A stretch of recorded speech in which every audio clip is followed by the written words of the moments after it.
What's up, everybody? Welcome to Kinda Funny Games Daily for Tuesday, October 9th, 2018. I'm one of your hosts, Greg Miller, alongside constantly calibrating's Josh Silverman. Round of applause. Thank you, Greg. Thank you. Yeah, No. Justin didn't even clap for you today. It was pretty weak. I mean, exactly. Yesterday you were all about it. He's taking photos. Yeah. You got a lot of trouble. You're in a lot of trouble. He's wonderful. Josh, what do you do at Constantly Calibrating? That's a damn good question, Greg. No, I'm the co-founder of Constantly Calibrating, and I do PR for us. I lead host. I really do everything anyone else isn't doing. Okay. How big's Constantly Calibrating now? We are about 8, I guess it's 6 full-time members with another like 2 to 4 people who come in and out and do stuff with us.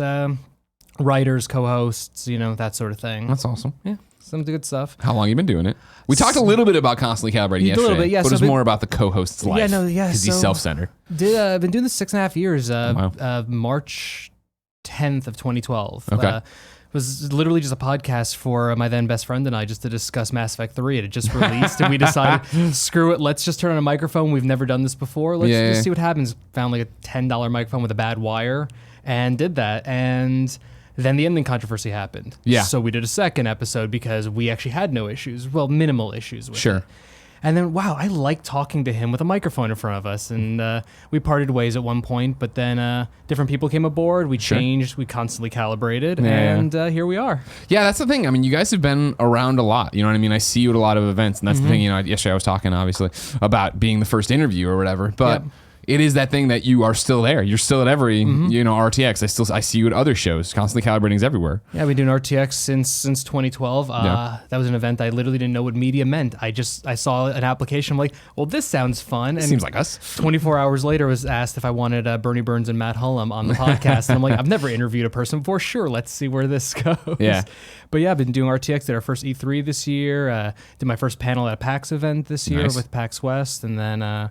we had the opportunity to take part in your guys' tournament at PAX West. So it's been I guess you could say a banner year for when you use a kind of cliched term. No, that's great. I mean, I guess the question I would have for you, right, is, again, 2018 seems to be the year of me trying to give people voices on Kinda Funny Games Daily.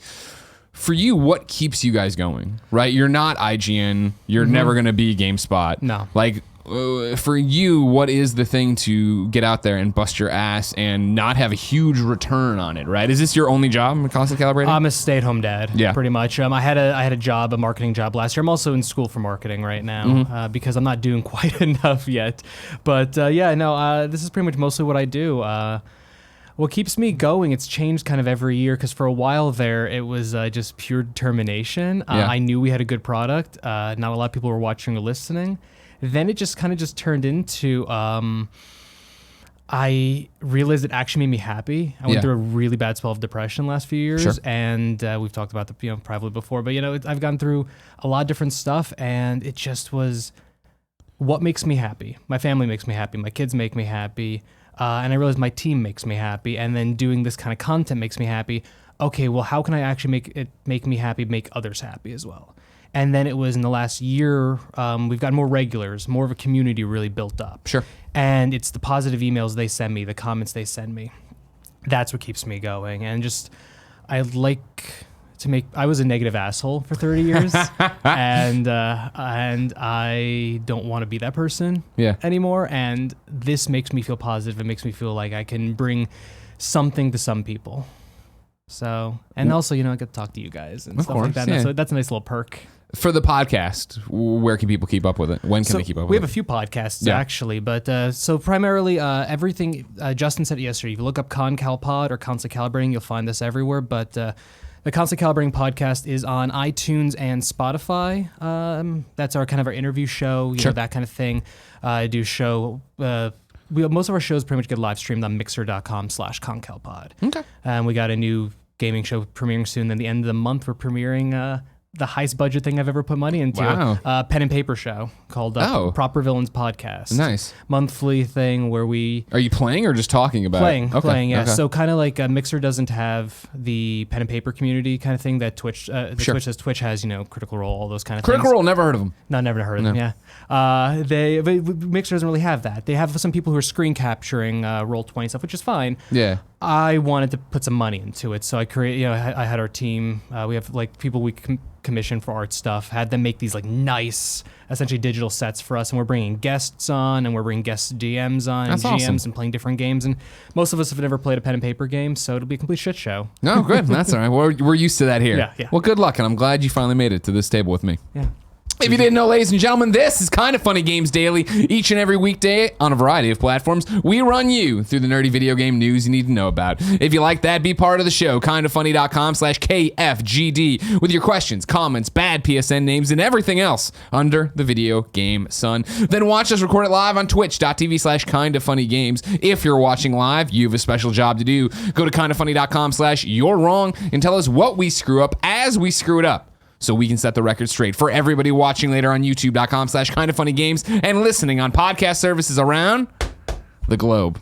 I already like Justin better than you. You know what I mean? No. Right, Justin? Am I right? He's over there. That was his thing. I didn't want to steal the thunder. You know what? My thing was going to be, I'm a complete klutz. I figured I'd just throw it up in the air. I staple them so you can't stop that. Yeah, I know. Housekeeping for you. If you didn't know, Extra Life 2018 is November 3rd. We here at Kinda Funny will be streaming games and shenanigans for 24 hours as we raise money for the Children's Miracle Network Children's Hospitals. You can join the team and stream on your own, or just donate to us right now at kindafunny.com/extralife. And then today we're brought to you by Brooklyn, but I'll tell you about that later. For now, let's begin the show with what is and forever will be Nope, I'm sending it back, Joey. If you bring the mug, you got to write on how many days there are for Christmas. You can't. It's a bit. You can't break the bit. Do you know where I keep my chalk? It's in the drawer. It's in my top drawer in my little filing cabinet.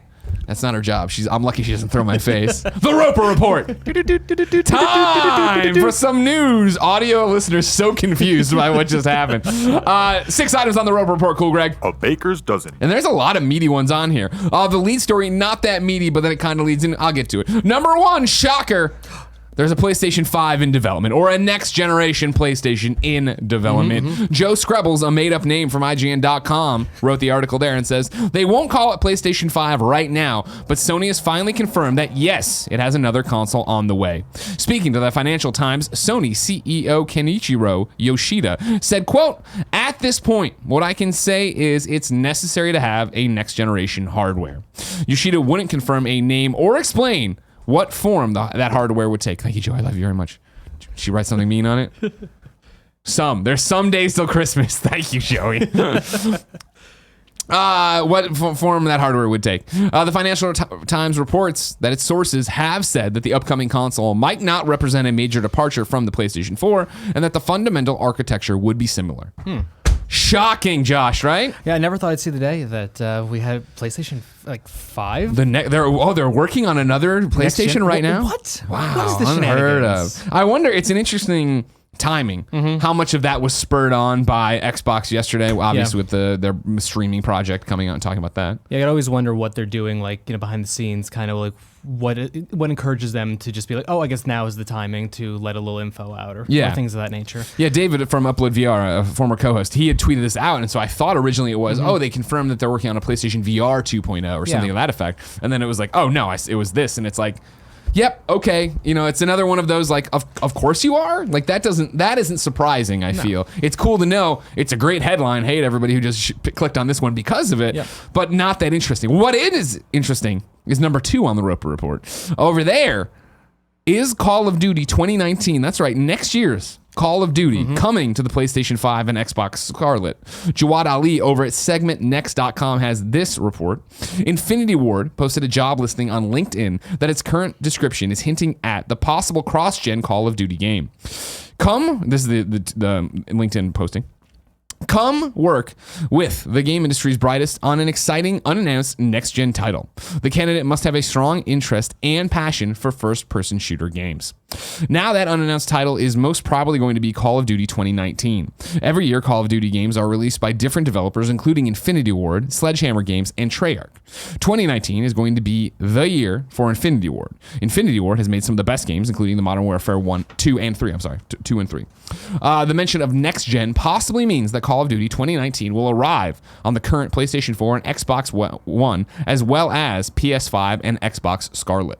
Now, What makes this interesting is that Infinity Ward was the same team that brought us the cross-gen Call of Duty game before.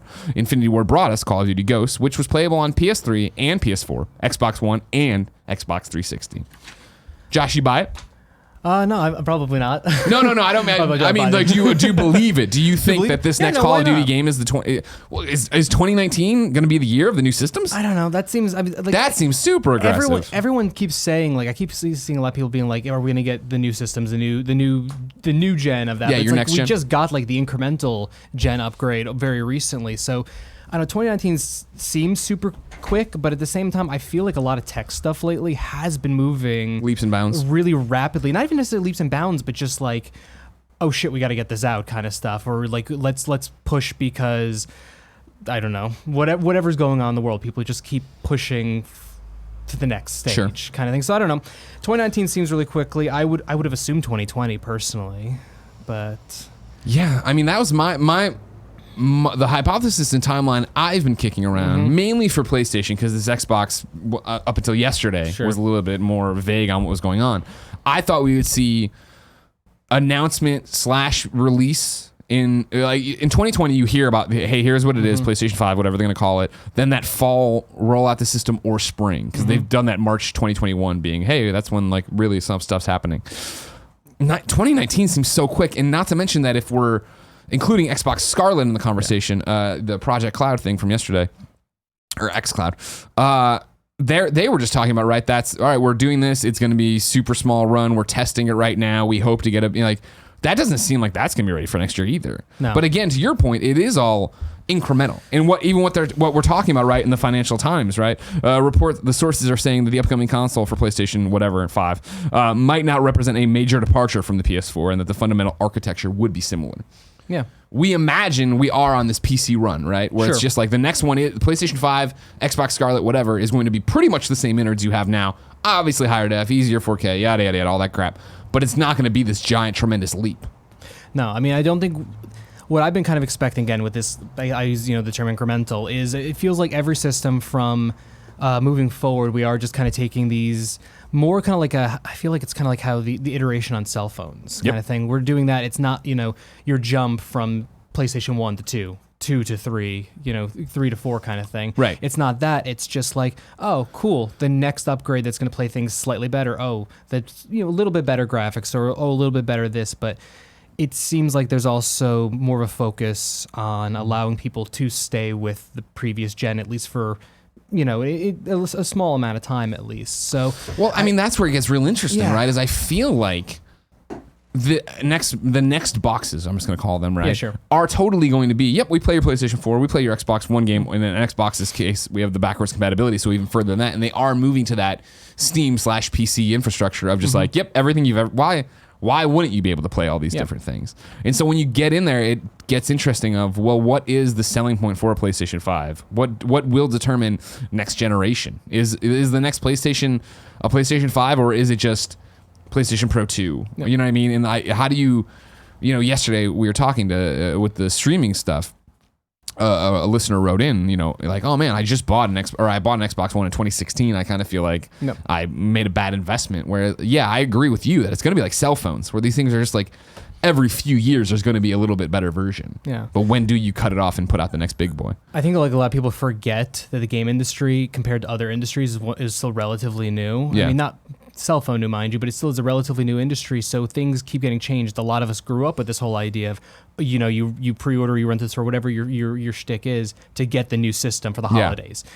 I don't think we're really in that anymore. Maybe for the next generation, we're going to still be somewhat, but I think we are going to be shifting away from what a lot of us grew up and spent our teens and 20s. And that's definitely what we've already started to see, right? Like, I know now it's whatever, but it was when these incremental consoles of the PlayStation Pro and Xbox One X and everybody, for a second when they were being rumored, was up in arms, right? Yep. And I was very vocal of like, why would I buy this PlayStation 4 Pro? I already have a PlayStation 4, right? Same. And I was like, I'll buy it when mine breaks or whatever, and eventually did that, and it was fine, but it's like, it was a hullabaloo about nothing, where people really didn't care. And it also hasn't been the end times like we were worried about, where it was going to be games that were releasing with PlayStation 4 Pro upgrades were running like complete garbage on PlayStation 4, and like there have to be all these disclaimers, and it doesn't happen that way. No. So yeah, this next gen is going to be incredibly interesting, because it feels like it's going to be completely different in the way that it's very, very similar.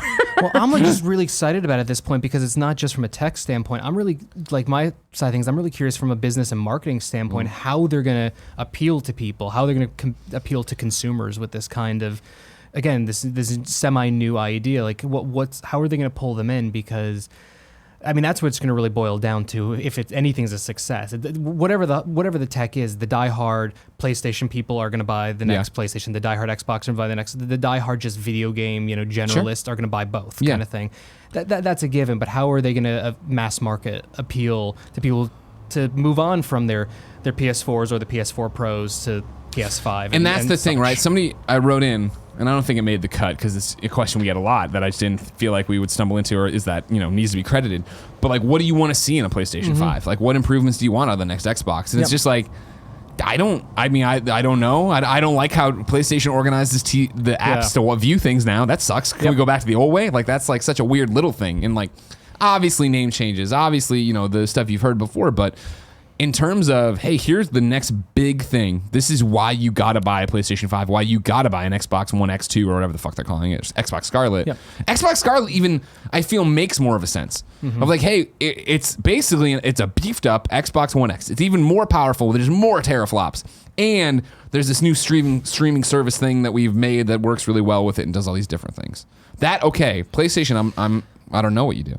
I mean, I think it's really a case of a lot of time with these things, since we're not working on these devices, these things, we can't come up with, what's that dream thing, because it's just, I'm at a point where I'm like, I'm happy with my PS4, I'm happy with my Switch, I'm indifferent to my Xbox One personally, but when I have to turn it on, it's fine. It's a great Netflix box. Anyways, but it's a case of where I'm more or less happy with where I'm at with stuff, so I can't really fathom what's gonna bring me to that, into the next generation, other than the games available on it, kind of thing. But I also am a PC gamer, so it's kind of like, what's gonna pull me to make me play something? And that's why yesterday, I tweeted out about the show, and I was like, hey man, what, this super exciting Xbox announcement. And I was surprised, of course I shouldn't be, by the amount of flack the tweet got of like, fuck Xbox, what are you talking about? It's not exciting. But I'm just like, and somebody like, well, PlayStation's been doing this. I'm like, not like this, not where it's streaming on any device and they're saying there's not going to be latency and it's going to be like just a controller and a phone, and like,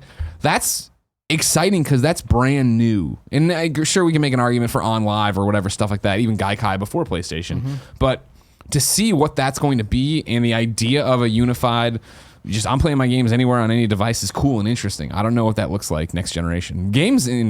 Everybody's always like, somebody asked on Gamescast, I think, where we're going to be in 20 years. It's like, Jesus, where are we going to be in 5? Yeah. What does next generation even look like? I don't know. Yeah, 20 is way too far ahead to even remotely imagine. Cockroaches will rule the earth by then. Yeah. Number 3, Borderlands 2 VR has been announced for PlayStation VR in part of the 2-year anniversary of the PlayStation VR launch. Borderlands 2 VR will release on December 14th, 2018 for $50. It is single player only. Here are the bullet points from the official release. Blast bandits with real-world aiming, punch bully mongs in the mouth, find the perfect gun inside a life-size treasure chest, and inspect it from every angle. Catch a ride and race across Pandora in first-person view, and experience the thrill of a psycho running towards you with a grenade in hand yelling boom time. Borderlands 2 VR includes new features unique to the VR experience to empower Vault Hunters in their fight against Handsome Jack. With Badass Mega Fun Time, aka BAMF time, players can now use this new slow-mo ability to literally slow the speed of the game temporarily to set up their next attack. In addition, with the option to teleport, players can glide across Pandora as gracefully as Claptrap, if he had grace. Take on the role of one of 4 playable classes: Siren, Commando, Gunzerker, and Assassin, each with unique combat styles and updated skills that leverage the new VR functionality, including the new BAMF time ability. With the use of the motion controllers and headset, players can interact with the menu systems in a new and intuitive way for the platform, easily navigating through the menus by pointing, clicking, dragging, and dropping. Players will also have the choice of preferred movement styles, whether that's the VR popular pointed teleportation or the classic direct movement style with joysticks. Your experience should feel good for VR in true form to classic Borderlands. What do you think? I mean, honestly, I didn't think I would like reading this initially, I didn't really think I'd care as much. I really like Borderlands 2 a lot, but it's not a game that I've really ever gone back to after my first kind of like playing. Oh, you didn't play it all over Vita? No, when it dropped on Vita? I never had a Vita. Oh, what the fuck? Really? You call yourself a gamer? I want. Vita. It's fine. Thank you very much. Constantly calibrating Justin. He's the real one. Well, I actually wanted a Vita. I just couldn't afford it at the time, and and then just you shouldn't have had those kids. No, I really shouldn't have. Don't listen to that, kids. No, if you want to do this kind of thing, don't have kids. Seriously, no, seriously, don't. They just eat up all the money. Yeah, no, all the money all the time. But but Borderlands 2, I enjoyed the game a lot. I didn't really think I'd care about it, like a VR version of it necessarily. But think about that experience, and the whole what does it say here? The whole players can glide across Pandora's gracefully kind of thing. Like that thing, I was thinking to myself, like using the teleport feature or even just walking, like for the visual style of Borderlands, I think would really be a fun time and would actually get me back into the kind of the Borderlands mindset almost. What's interesting about it for me is I feel I'm hot and cold on it all at the same time. Where it's like, oh man, I love my PlayStation VR, obviously. When they talk about life-size treasure chests, right? Going into a vault and like being able to look in, every direction and see it, hold the gun, look at the gun. That all sounds really cool. And it does definitely make me interested and want to try this. But then for me, it's a huge thing of no multiplayer. Yeah. Where for Borderlands, for me, is so defined by multiplayer. And I played a lot of it at solo, but it was the best with people running around and doing things. And so taking that away is interesting. And I was talking to a friend about it last night. And the conversation was, well, yeah, but PSVR is install based. There's probably not that many people ready to play. And I was like, I don't know if I can buy that because when the game's great, you don't have to worry about it. Whereas like Firewall Zero Hour, right? Yeah. Firewall Zero Hour, you jump on, there's people to play with, and there's a dedicated community. And I feel like Borderlands being such a name, PlayStation VR, the audience being so hardcore and so dedicated, that if this came out and was awesome, and I'm not saying it's not going to be awesome, but if it came out and was a thing, I think you totally find people do that. So when we get in there and talk about teleportation, that's when it's like, well, is that Borderlands anymore? And not that I'm that guy, because I'm about to, later on, we're going to talk to somebody about Assassin's Creed Odyssey in the same vein. I don't know. I'm interested. I want to play it. I think it'll be a cool visual delight to be in. But is it going to feel good is my question. No, and that'd actually be my question as well. But for me, it's just like my entire thing is I don't necessarily want to replay Borderlands 2. Right. But this isn't... But what I'm saying is like to just be able to hop into the Borderlands world and to just, for a few hours, I don't know if it'd be worth the money at that point, but like the few hours just to hop around, look around, that kind of experience, that would at least get me interested. And you raise a good point there too of like, it's not Borderlands 2. Mm-hmm. So how long is this experience? Yeah. How much is there to do in it? Is it a very driven narrative campaign where I'm only doing very specific things, or is it all open world and I'm all over the place and I'm doing the Borderlands thing of just, going out and finding Handsome Jack and doing this? I don't know. Yeah. We'll have to wait and see. It's an interesting announcement for sure. Yeah. Shout out intrigued to that 2-year anniversary of PlayStation VR. That'll be important when we get to new dates coming up. Yep. Number 4, an interesting one from Jason Schreier Kotaku. Microsoft is close to buying Obsidian.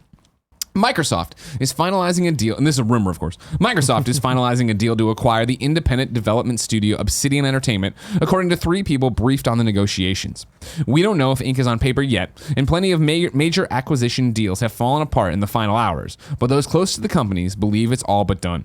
One person with knowledge of the deal told Kotaku they'd heard it was 90% finished. Said a second person, quote, "It's a matter of when, not if." Obsidian, best known for its work on critically acclaimed role-playing games like Knights of the Old Republic 2 in 2004 and Fallout New Vegas in 2010, has been independent since it was founded in 2003. The Irvine, California-based studio has long been beloved by RPG fans, but has often faced financial strains, nearly going out of business in 2012 before it signed a deal for an online tank game and launched a Kickstarter for the isometric throwback that would become Pillars of Eternity. One compelling argument for the sale is that being owned by a company with deep pockets will offer Obsidian stability and resources the likes of which it has never had before.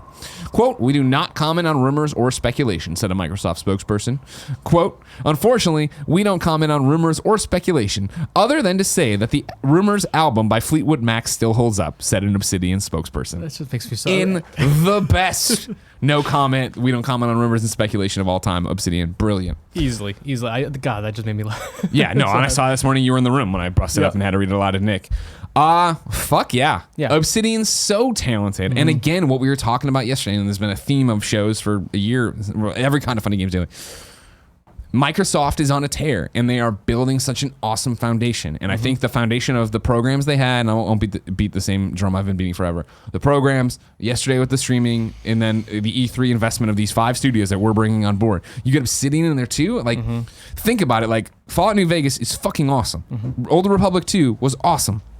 If you get it in there and you're like, cool, we see that the success that Guerrilla had with Horizon, here's our open world RPG from Obsidian that is financed and exclusive and fucking awesome. Yes, 100%. I'm absolutely in favor. And I'm kind of paraphrasing something that I read earlier, but essentially just the idea that you take these really talented people with a company that, to be fair, did almost go out of business, as mentioned here a few years ago. It's been on the ropes, right? Been on the ropes, so it's just like to actually give them the financial backing to make cool shit. To make cool shit and keep people employed. What's not to like about that? Yeah. I mean, that part alone, but I've loved what Obsidian's done for years. So it's awesome it's awesome to see. I'm really curious then to see once the money starts coming in, once they're able to.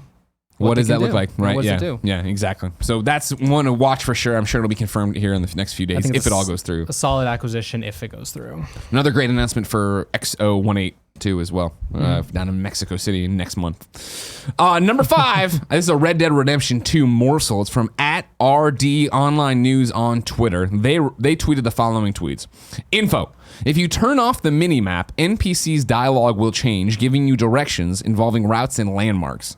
Because this tweet blew up, and there's a lot of cynicism, the source of this information is a Dutch magazine titled Gameplay, with the info being translated from @GTA.net. So, it's one of those things of, take it with a grain of salt, I don't know these publications, I don't read Dutch. What a fucking fun idea, though, if that's true. Like, this is such a cool idea. Like, what I love about this is it's literally a completely and utterly different way to play of a thing that, like, people always talk about immersion. I've never been that person who's turned off the HUD, the UI of games, because the way my brain goes is I'm playing a video game. I know I'm playing a video game, how much more immersed, but for pure storytelling purposes, the idea of, I'm told to go to this town, and the only way I know how to get to this town is follow this road, past that mountain, and past this peak, and you'll see this off in the distance, however they word it. What I just imagine is that's going to add like gameplay time too. That's going to add the amount of time that's going to add because that exploration idea. Like I kind of want. I don't know if I'll ever play multiple playthroughs of Red Dead Redemption 2, but it makes me want to play like one with just video game. Mini map on all that stuff, but play it again once I know the game. Be like, just go. Yeah, just go off into the wilderness. It's an awesome idea. I think if it's real, for the rest of the conversation, we're assuming it's real. Yeah, because it sounds like something fucking crazy Rockstar would do. It's that details thing they're so obsessed with just putting the things you would never think to put in a video game. Exactly. The theme of the open world games this year is, hey, we want it to be real. We want it to be a living, breathing world. And it brings me back to Assassin's Creed Odyssey, right? Where it's been getting a lot of, I think, deserved praise for the exploration mode, right? Sure. Where rather than be guided and here's where you go directly, it is, all right, they're in this area. They're known to hang around this region. You have to kind of figure it out where they're going to be. I have been playing the entire game that way. Crossed 40 hours last night in it. Playing that entire game that way, right? And I'm like, man, I want to beat the story before Red Dead gets here. Yada, yada, yada, blah, blah, blah, blah. And we had a lot of good conversations yesterday, right? The conversation of, well, is it grinding? You get to this thing, you got to do this level. We were talking about the leveling with Kevin and the XP and all the microtransactions and stuff like that. And we're having these questions of, well, like, I don't like the gap, or I didn't mind the gap, and da da da da da. Last night it really hit me and sunk in for me. Okay. Where I'm 40 hours into the game, I was all weekend long, I was like, I'm going to do the story. Oh my God, the story's so good. Oh my God, the side quests are so good. Da, da, da, da. Last night was the first one where I think I really probably achieved what they wanted in the game, where I was like, cool, oh man, the next thing is way over there on the other island. I haven't unlocked this part of the map. I haven't gone through this yet. Like, I'm just gonna go.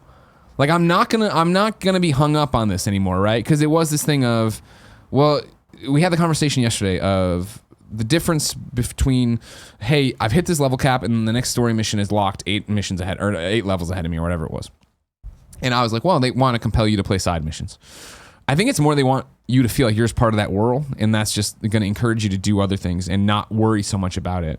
And that's what I found myself last night doing, of like, cool, I'm going to go this way. And I ran into more randos that had fucking crazy side quests as always. Like, excellent storylines, excellent acting, cool. What is this going to lead to? Oh my God, it led to this. I didn't expect that. Beautiful vistas, new things to find. And I was running into...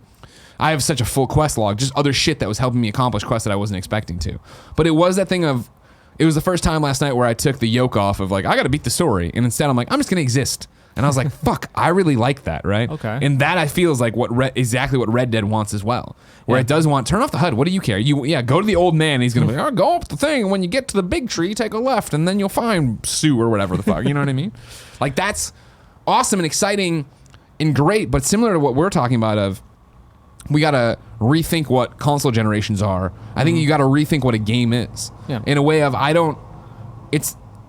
getting to level 50 and being able to do all the cool shit in Odyssey is great. And like being the story, I want to see how it all ends, but I don't know if that's even the full experience anymore. Like the experience is like living this life as Cassandra, just like they want me to live this life in Red Dead. Well, it's something I had to teach myself recently because I've spent most of my life where I had to finish a video game to feel like roll credits. Yeah, I had to roll the credits. I had experienced that whole thing, and I had to finish, like truly do everything and finish a video game. And then again, I have 2 kids. I have a wife. I have all this shit going on. That's just not a viable thing anymore. Right. So I'd get myself like almost depressed because I wasn't finishing the game. But then finally, like I guess it's like this year, I've been like just playing stuff, just existing in the world, and I would like to, if I really enjoy a game, I'll get to that end point. I'll get to those credits. I'll do that whole experience. But otherwise, it's like, you know what? Let's just explore this world and see what's been created here. Yeah, and I think back for me, it's when I platinum Spider-Man, and then it released or whatever, and then it was like, oh, you get that ESU suit. Oh, I got to finish off my secret photos. Finish all the secret photos, and then it was like done, and it was that post-game depression of like, fuck, I just want to. I could have done a million more things in that world. I could have just lived, blah blah. And to get Odyssey now and what you assume Red Dead will be of just like, guess what? I never have to leave these worlds. You know what I mean? It is like, I think there's been a lot of talk online of like, oh, Odyssey is just Skyrim with a better perspective. Oh, it's similar to The Witcher. And you're like, okay, yeah, I get it, yeah. But like, this is the first time where I'm like, man, I could legitimately see putting hundreds of hours into this because it will be like, sure, I would love to platinum this. I don't know if I'll ever have the time, but it's just gonna be that never-ending gobstopper of like, cool, I'm gonna pop in and just fuck off and do that. And like, same thing with Red Dead. And again, this is the problem with our fandom and our interest in our jobs, right? Of cool, well, this other game that's very similar to that is right on top of it. So like, am I gonna be able to actually? You know what? I'd rather do something with Cassandra right now than this. No, I want to see enough to be able to talk about everything, blah blah blah. But like, even with Odyssey, how much more of that game can I just fucking give a blowjob to? Because it's amazing, right? And I've already said that, so like that's done. That we filed that. I'm amazed with everything that happens. I have enough personal anecdotes for it. So now that's just like personal time, right? I should really go home tonight and put on the VR and play Astrobot and like actually have something to say about that on Gamescast. But yeah, I don't know. These 2 games that are worlds that are real that I want to be part of, and I love the characters. It's crazy. No, that's kind of I agree wholeheartedly. So now with kids and obviously these huge games out, how do you choose what to play and how, you know what I mean? And keep multiple podcasts and a business running. I mean, honestly, I don't play as much as I'd like to. I don't have as much time. Do any of us? No, I mean, but it's a case of actually lately I've just been exhausted, but for the most part, I'm fortunate with one of the fortunate things of being a small content creator, kind of thing, is that I'm not required to play every AAA game and every indie game and stuff like that. I used to try to do that, and it drove me insane. Of course. So I kind of just come with the thing of, what is our fan base? What do our people of interest? What do they want to see? What's the audience want from you? And it seems to be what we want to do because that's where we are now. So pretty much, I stream what I feel like streaming, or something if I really want to do a review on, things like that. That's that's kind of what I focus on. And when my personal playtime, it's just, it's whatever. I was playing Spider-Man from 10 p.m. to 4 a.m. every night to finish that. How much sleep do you get?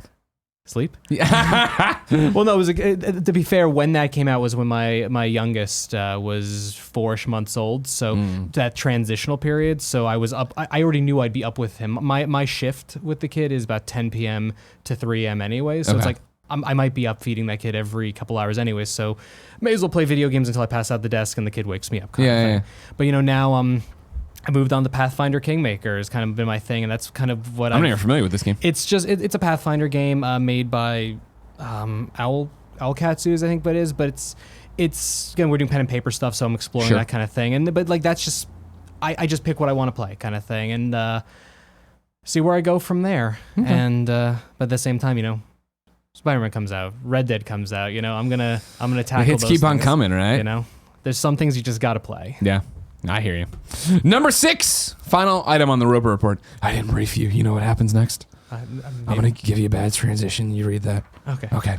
Number 6, Guerrilla recruits a Rainbow Six Siege multiplayer devs for an unannounced game. This is from Vikki Blake over at Eurogamer. She writes, Guerrilla Games has been acquiring talent from Ubisoft's Tom Clancy's Rainbow Six Siege team. An eagle-eyed member of Reset Era via Push Square noticed the Horizon Zero Dawn developer had recently taken on a couple of Six alumni, including game director Simon LaRoche, who joined Guerrilla 9 months ago for a game described only as, quote, secret game is secret, ! Before this, I'm sorry, that's not right. This is LaRoche's second stint at Guerrilla, having previously worked on Killzone 2 before leaving the studio to join Ubisoft in 2009. Chris Lee, who'd been an online and multiplayer designer for Six, has only this month taken up the position of principal game designer on, yep, you guessed it, an unannounced Guerrilla game. What do you think? I'm curious. That's just a curiosity thing. Constantly Calibrating, we play a lot of Rainbow Six Siege. Yeah. So, kind of seeing that transition of things. We shot Andy in the face and team killed him, and he never put it back on party mode, so we've never played it again.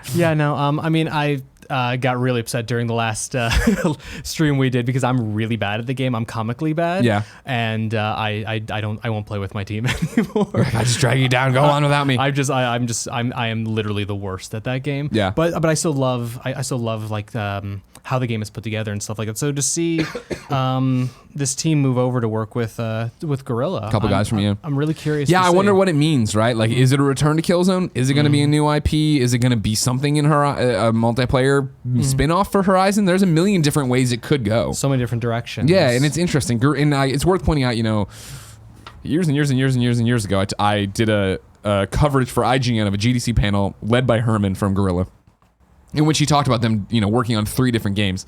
And I want to say it was Killzone 3 was the one we knew. Then one of them was Horizon, but we didn't know that, obviously, and there's something else. So it's not, they work on multiple projects over there. Sure. I wouldn't put it past them, you know what I mean? And I'm just putting this out there, right? We're spitballing, what could it possibly be, right? I wouldn't put it past Guerrilla to be tinkering with PlayStation VR.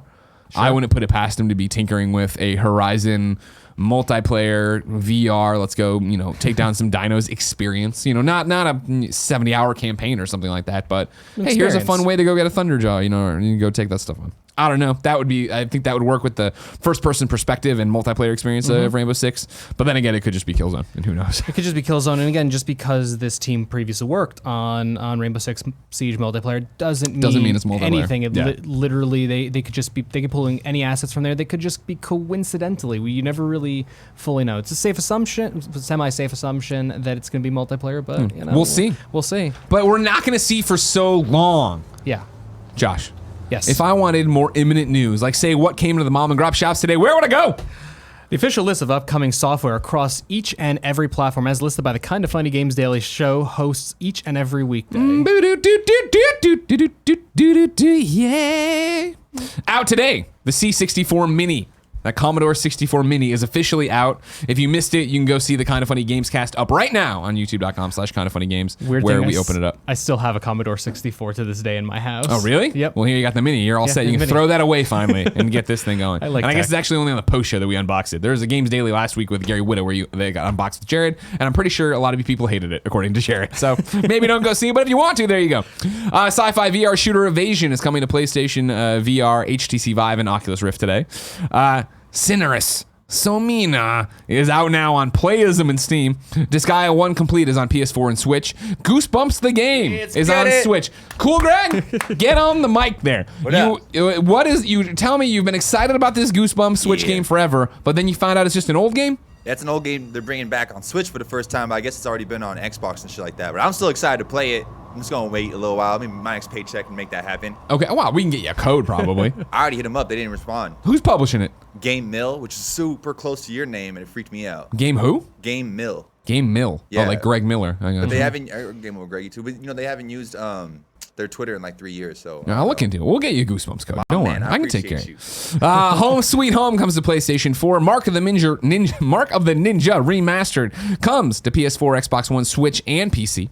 My Memory of Us, PS4, PC. Space Hulk Tactics, PS4, PC.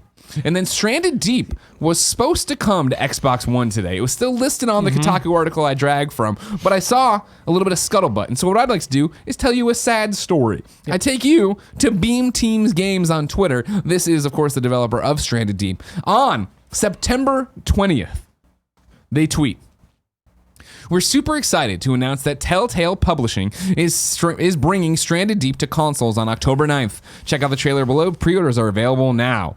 1 day later, on September 21st, they tweet, "We're actively gathering info in light of the recent announcements from Telltale. From our side, there's been a lot of hard work from everyone involved, and we'll be doing absolutely everything we can to ensure the release and success of SD on consoles. We'll keep you posted." 4 days later, on September 25th, "Hey everyone, unfortunately we still don't have any news on the status of SD's console release. We are urgently trying to find out everything we can and we'll update everyone as soon as we know more." Then, yesterday, 2 days ago? 2 days ago. 2 days ago, on October 7th, quick update. Stranded Deep has been pulled from both the PlayStation and Xbox stores as far as we can tell. Release was on schedule, but tight before the bad news hit. So it seems unlikely it will be released on schedule. We will keep everyone updated when we know more. And that's the last thing they said on this day. That just hurts me on an emotional level. We've talked so much about how the Telltale story gets shittier and shittier and shittier. To then totally, I won't lie to you, I totally forgot that Telltale was trying to do publishing stuff. To have it, the arm of this, right? They announced it the day before. Telltale's like, we're done. Everything's done. And then to be lost and be these indie developers just left out hanging in the wind on this. God damn. It hurts. Like, it legitimately hurts. Like, it's a story you think is done. Yeah. And then just more layers more and more and more. And then this one, I mean, it's just like, Can you imagine you're this indie team, right? You've been working on this game forever, Beam Team Games again. And then, you're like, we're done. We're getting with Telltale. They're going to be behind us, all this stuff. They're going to get us on consoles and then have it all, in a matter of weeks, right? And September 20th, they announced this. Yep. And here we are in October 9th, and it's all falling apart. Yep. Fuck. It's brutal. It's really what it boils down to. I legitimately cannot imagine what that experience would be like. Just the fact that they announced it and then the next day all the Telltale stuff happened. Right. Like, their studio just must have been just completely frozen. Right. Like, in fear. And then not to be able probably to get a clear answer from everybody because No. everybody's been fired and you're just like, oh, Jesus, what's going on? I'm urging everyone in the Kind of Funny Best Friend community, please go on Twitter at Beam Team Games, Beam spelled like team. Give them some love. Say, hey, you're feeling for them. You can't wait to play the game. Maybe that's a lie. I don't know. I'm not going to put words in your mouth about the game, but just go give them a pat on the back, man. Give them a hug. Also out today, Super Blackjack Battle 2 Turbo, The Card Warriors on PS4. Fuck. Kevin, is everything okay over there? Yeah, everything's totally fine. Can I please see a trailer for Super Blackjack Battle 2 Turbo, The Card Warriors? Because I need to know, is this just a blackjack game? Yeah. And then is the platinum easy? Because that sounds like something I'd be on. And then WWE 2K19 is on PlayStation 4, Xbox One, and PC for everyone. New dates for you. Planet Coaster World's Fair Pack is coming October 16th. Puzzle game Evergarden is coming to Android this fall. Fitness Boxing is a game that's coming to Nintendo Switch exclusively on January 4th. Metal Gear Solid 2 and 3. Oh, I'm sorry. This should have been. No, this isn't a new date. This is out today. Metal Gear Solid 2 and 3 HD is on Xbox backward compatibility today. Here is some of the stuff I was talking about earlier. PlayStation VR's second year anniversary. Some announcements for you. First off, Astro Bot Rescue Mission. You've heard about it. Everybody loves it. I told you months ago. None of you wanted to listen. Now y'all care, though, because the reviews are great. Fuck you. It gets a free demo. That's out on October 16th. Then, Kevin, new Firewall 0 Hour DLC is launching October 16th, 2018. Megalith is officially launching on PlayStation VR on January 8th, 2019. You can pre-order and get a free trial kickoff November 13th.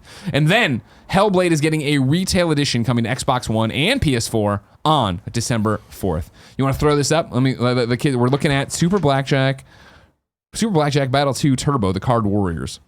If you're an audio listener, it's looking like some Sega Genesis shit. Is like this guy's just sitting here doing cards. Will they show gameplay? Is it just blackjack? That's all I want to know. Is it just blackjack? Kevin's predicting just blackjack. Kevin knows it's just blackjack.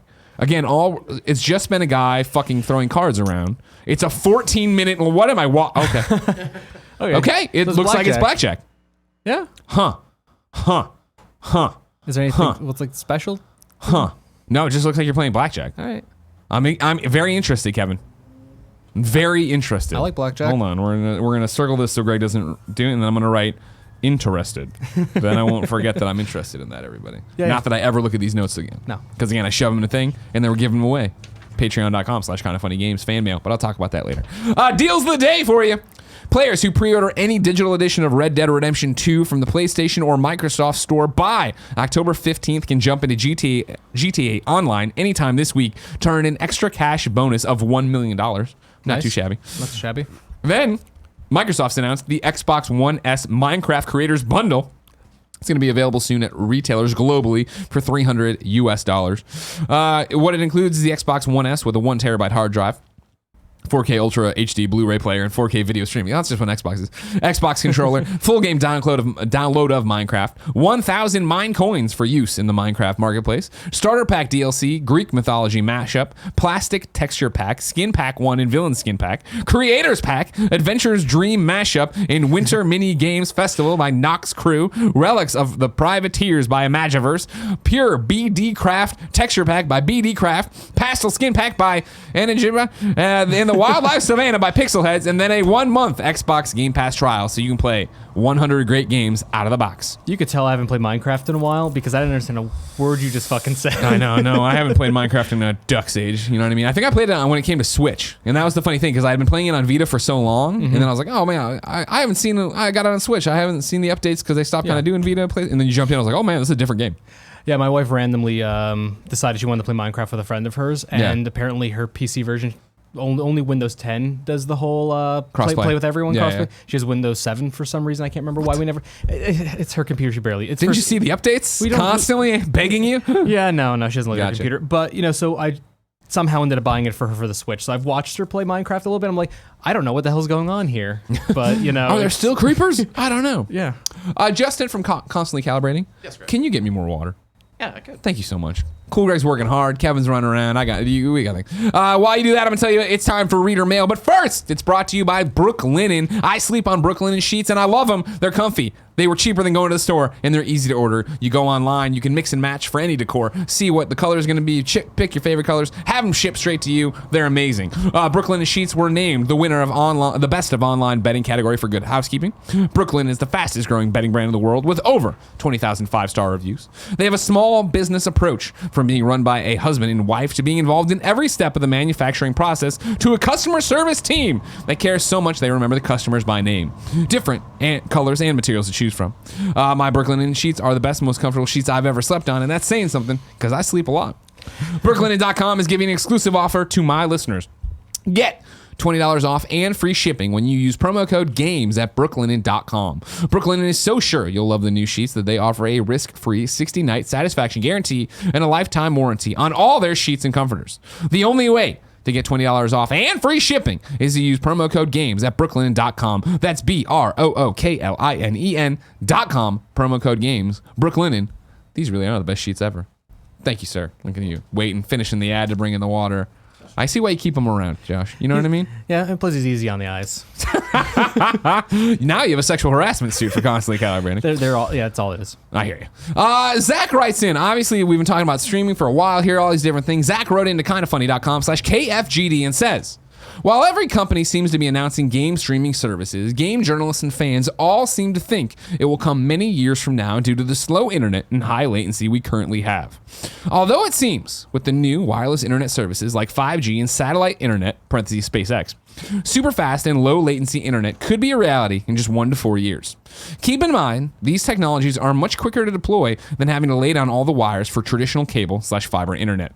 Here is an interview from the Verizon CEO on 5G.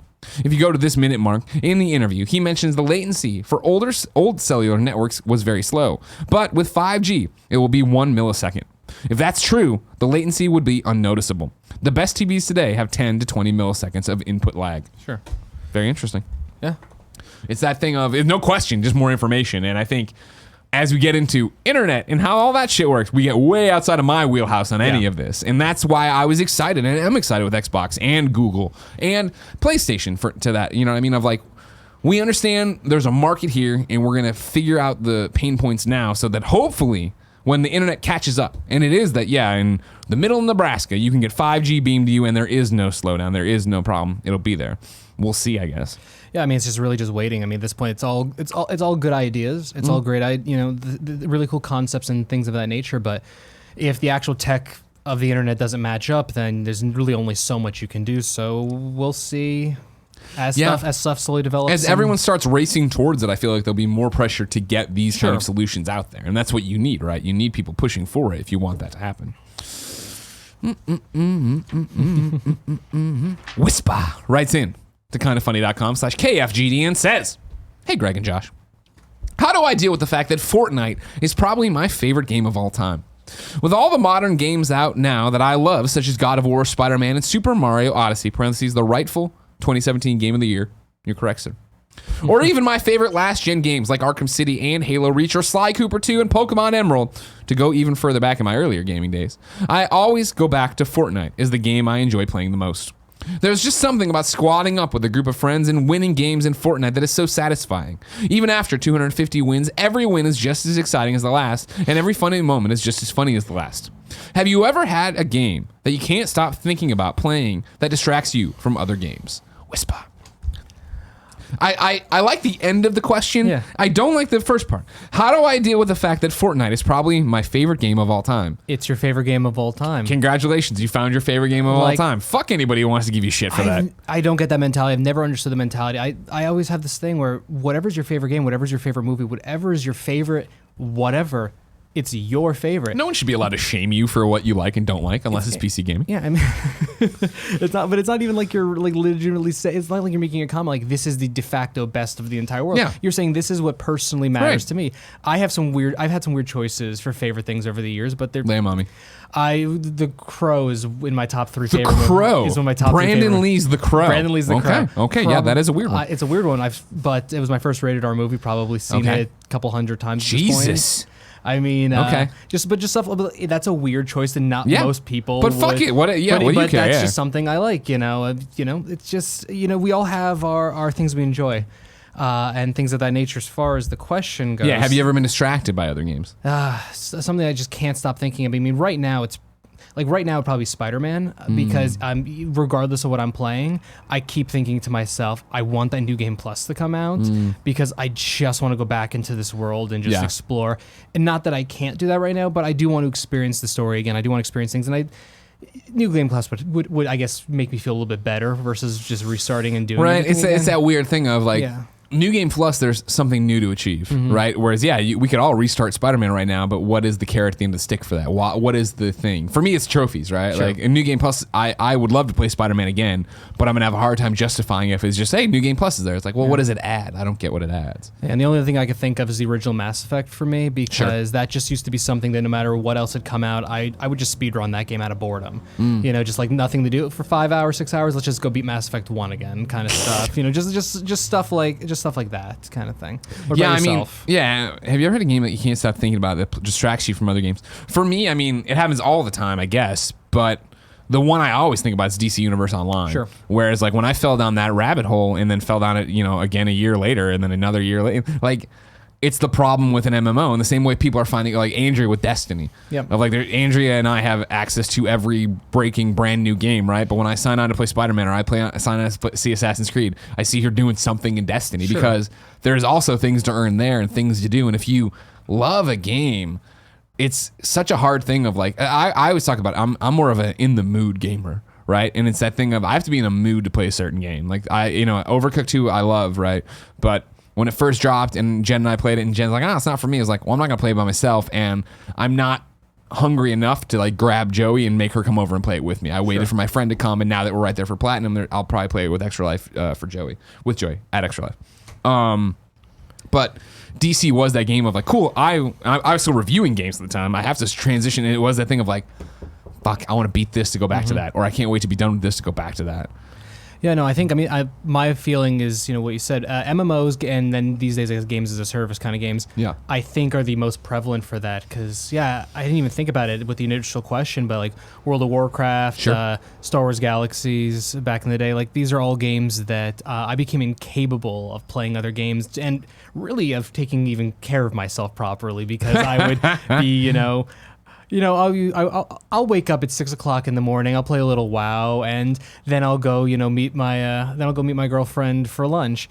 Then she suddenly signs on at lunchtime, and the next thing I know, it's 5 o'clock in the morning the next day, and we both have been playing the whole day. Yeah, that was a date technically. Yeah, that counts. Yeah, sure. Yeah, I married her one day. So exactly, it all worked out in the end. Yeah. I think you're actually doing it right, Wispa, where you're talking about you're playing all these different games and then coming back to Fortnite. That's the way to do it, right? I think it's impressive, honestly. Yeah, that's why I appreciate a game I can go in and roll credits on, feel like I'm done, and why Odyssey and what I assume Red Dead are going to be this really new beast for me of like, cool, I don't have to finish this now. I'm totally into Cassandra's story, but if I take it more like television of like I watch an episode and I can move on to something else, that's the way to handle it. It's like almost creating your own episodic content inside your own mind. Yeah.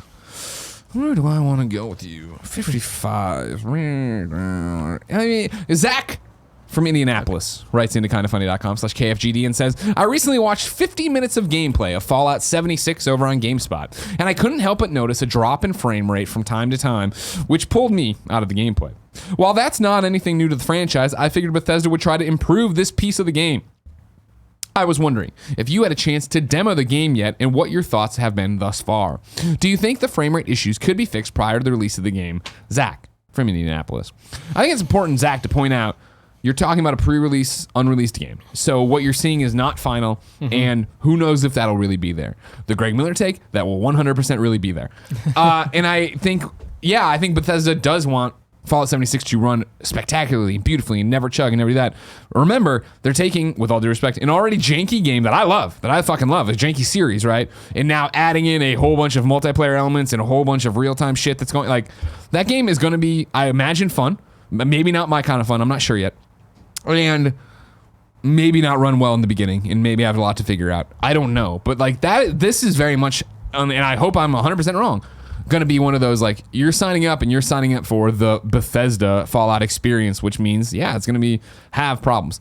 Have we previewed it? No. There was a big preview event that a whole bunch of people went to. Kind of Funny was invited to, but it was a preview event in West Virginia, and it was a preview event over multiple days. And I was like, oof, yeah, I'd love to play it. I would love to do that. We're too small a team for one of us to fuck off that long and go play it. Yeah.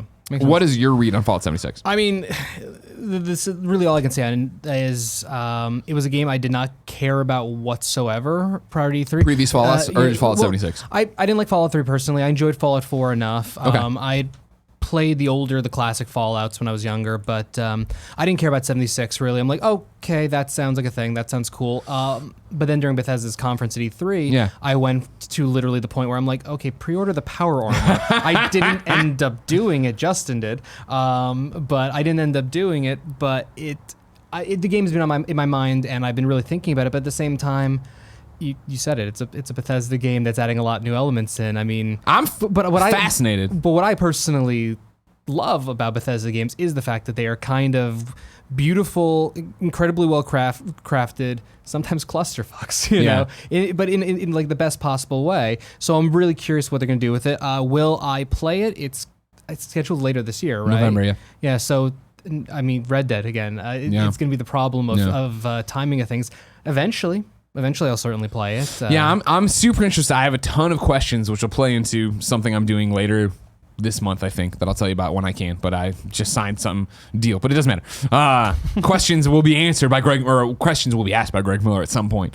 But we'll see. I want to be excited. I love Fallout, but right now it is that thing of like I need still to be sold, and I haven't gone and watched the gameplay. I haven't seen a lot of preview coverage, and I actually need to go do it because it's that thing of I don't want to know things about games, but in a game like this where it's like you're taking one of my most beloved IP and putting it into this thing, I should actually do due diligence on it and figure it out. Evan from Virginia writes in with the final question. It's super simple. That's why it's there. Hello, Greg. I love your idea of the fan mail tier. Remember, patreon.com/kindoffunnygames all the month of October. You go there. You support us. We're sending out my notes from Kind of Funny Games Daily and Gamescast. But my question is, if what we receive is random, I've asked a few questions and would love to receive back my show notes with my own question. You've only answered once on air. 2, if you read this one. Thanks for keeping me in the loop. Evan from Virginia. Evan, I love you to death. No, they are totally going to be random. We also do not have time for Cool Greg to go through and try to track them. But I would urge you, once you do it, to go to the Reddit, go to the Facebook group, start a whole like, hey, my question was asked on this day. Who got that? Trade them like cards. You know what I mean? Yeah. Time to squad up. This is where one of you writes into kindoffunny.com/KFGD with your questions, comments, concerns, bad PSN names. No, that's all right. Not bad PSN names. Just your fucking names, so I can get people hooked up to play games with you. And the best friends find you. Everybody has fun. Jacub needs help in Destiny 2. He put out his battle net, which is Solstice #1931. Solstice is like. It has a 0 for an O. I'm not even going to read it out loud because it's one of those names. Cool Greg's putting in the description of the YouTube video. Right, Cool Greg? Yeah. Hey, best friends. I know a bunch of people have been diving back into Destiny 2 with Forsaken, and a lot has changed, and it can be a pretty daunting thing to get back into the groove of. If anyone on Gasp PC needs help or a clan to play with, feel free to hit me up. I know PC groups and players can be intense, so I love finding new players to guide through raids and exotic quests. If anyone needs a Sherpa, I'm here to help. Hit up on Battle.net Solstice #1931. That's Jacub. I have a new segment called Assassin's Creed Clapback. Yesterday, I was all out here being like, I don't think it's that grindy. I didn't even give a shit about the microtransactions. And I said, and I said very specifically, if you are playing Assassin's Creed, I would love to know your opinions rather than people on the outside being like, microtransactions are bad. I wasn't going to play the game, but the microtransactions suck. More than 3, but like you all are kind of saying the same thing. I have 3 people to read from here. Joakim from Norway says, I have spent thousands of hours in this franchise and earned the platinum for every Assassin's Creed game multiple times. And then he goes, psnprofiles.com/lol_joke with 2Ks 97. I never felt any push towards using Helix credits or the need to use more money on this game. If you need an example of AC trying to push Helix credits, play a couple hours of Unity. Odyssey is the best and the most restrained use of microtransactions the series has ever seen since they were implemented. And then he goes, angry Greg voice, please. This is not Assassin's Creed anymore. Odyssey is a goddamn AC game. AC games is about history, traversal, and the fight between freedom and control, which all are present. Oh, so he's saying he was. Oh, I see what you did here, Joakim. He's saying it. He was arguing against the people saying it's not an AC game. He says it is a goddamn Assassin's Creed game. Assassin's Creed games have always been about history, traversal, and the fight between freedom and control, which all are present and a vital part of Odyssey. Stop bitching and enjoy. And I just think it's a fucking awesome game, regardless if it's Assassin's Creed. So yeah, RJ from Spain wrote in and said, I would like to contribute about the Assassin's Creed Odyssey XP boost. I was playing the game without the boost for a total of 16 hours, and I did not have any problem. And then, same as Greg, saw the Polygon article, and since I'm loving the game, and I always like to be over-leveled, I decided to get the XP boost. 6 hours later, I'm finding myself to be too over-leveled for my current story missions, so I don't think that the argument that the game was designed with this boost in mind, and it keeps bugging me all the hate the game is receiving and prompting Jason Schreier to tweet about it. I hope that people can see this game is great and not dismiss it because of the microtransaction controversy. Jared from Australia wrote in. Hi, Greg. Yesterday, you asked people to write in with their experiences of Odyssey and the XP grind. I was just about to write in saying I find it fine and was able to progress doing mostly the main story quests with just a few side quests now and then to stay up to the required level. But I'm around 30 hours in and just finished a story quest with a recommended level of 24, and the next main story quest is level 32. What the fuck? So unless I've missed something, I'd have to grind 8 levels, which is probably around 10 hours of play, just to be able to continue the story. It's a major buzzkill to be invested in Cassandra's story and be forced out of it to do other things for 10 hours just to progress. That said, I am really enjoying the game a lot, and the side quests have been mostly enjoyable. But this puts a bit of the downer on the game for me. Jared from Australia. A valid thought, Jared. We said our thoughts yesterday where I disagree with you, but that was yesterday's show. I think it's all part of the same story. Today, I'm just living it. I'm just living as Cassandra, loud and proud. But I hear you, and I thank you all for writing in with that. Josh, Greg. it's time for You're Wrong. We Okay. ask people watching live on twitch.tv/kindoffunnygames to write in to kindoffunny.com/you're wrong and tell us what we screw up as we screwed up so we can set the record straight for everybody watching later on youtube.com/kindoffunnygames and listening on podcast services around the globe. Only 9 so far. That's usually prompts somebody right now to be an asshole and write in with something. Sure. Kebab says there's currently 76 days until Christmas. Thank you, Joe. You can go to hell with this sum. Lord of Pone says November 2019 would make the PS4 Pro 3 years after the PS4 and 3 years before PS5. Okay, okay. Somebody's thanking us. That's not helpful.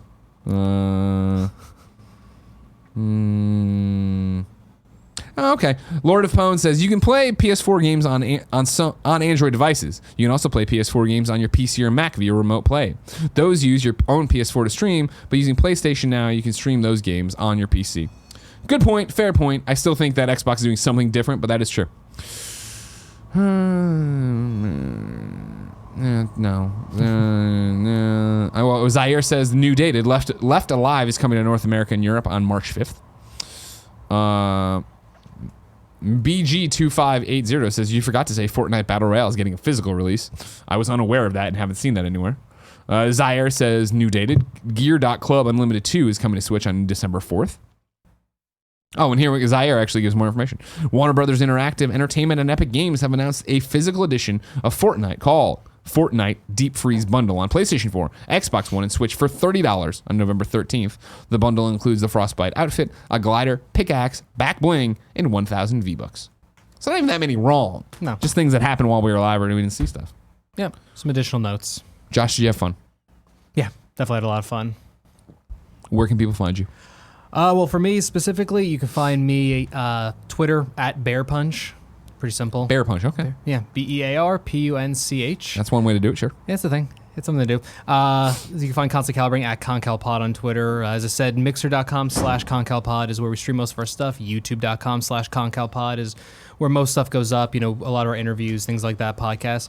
If you look on iTunes or Spotify, kind of our two main places, Constant Calibrating Podcast is the main one up there. A few other shows will be finally starting to actually release regularly in the coming weeks. We got my big thing, as I said, the Proper Villains podcast. I would love people to check that out. Sure. I think October 28th is going to be our first live episode, playing some Vampire the Masquerade 5th edition. Oh, wow. So, that'll be an interesting experience. And then from there, yeah, I think that covers just about everywhere. Awesome. You did a great job today. Thank you. If you didn't know, ladies and gentlemen, this has been Kind of Funny Games Daily. Each and every weekday on a variety of platforms, we run you through the nerdy video game news you need to know about. If you like that, be part of the show. kindoffunny.com/KFGD. Watch it live, twitch.tv/kindoffunnygames. Watch it later, youtube.com/kindoffunnygames. And listen on podcast services around the globe. Tomorrow, Gary Whitta returns to the show to host with me. But until then, it's been our pleasure to serve you.